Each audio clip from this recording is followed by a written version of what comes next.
In the third straight week of protests by the Gilets jaunes, Yellow Jackets, movement, hundreds of protesters were arrested as violence and arson took place across the country with smoke blanketing the Paris skyline in what has been called an insurrection.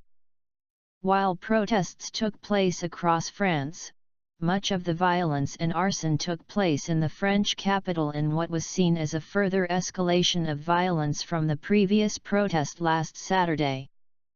According to French broadcaster BFM TV, more than 287 people were arrested in Paris alone, many of them arrested at the Place de l'Étoile/Place Charles de Gaulle, the location of the iconic Arc de Triomphe where much of the clashes between members of the police and the Yellow Jackets took place.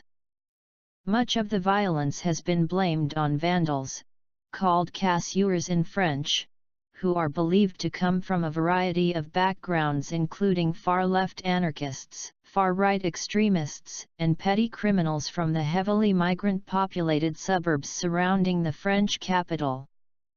Some of the protesters caused controversy for spray painting graffiti on the Arc de Triomphe itself, with some calling it evidence that those behind it were likely far-left extremists, with some of the graffiti stating "the ultra-right will lose" and "justice for Adama," or reference to the 2016 death of Adama Traoré, who activists claim was murdered by a gendarme's officer.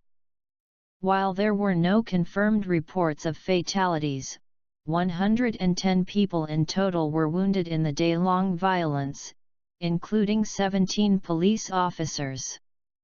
One of the most seriously injured was a man who lost several fingers on his hand due to the explosion of a pyrotechnic device.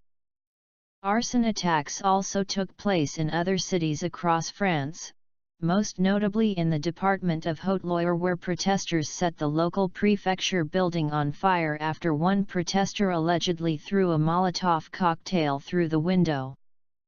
There are people who come from the extreme right, the extreme left, but there are also many people who came to Paris to vandalize, Castaner said, and added that they were an extreme minority, an insurrectional minority. They want to break everything, destroy everything. They are basically hooligans.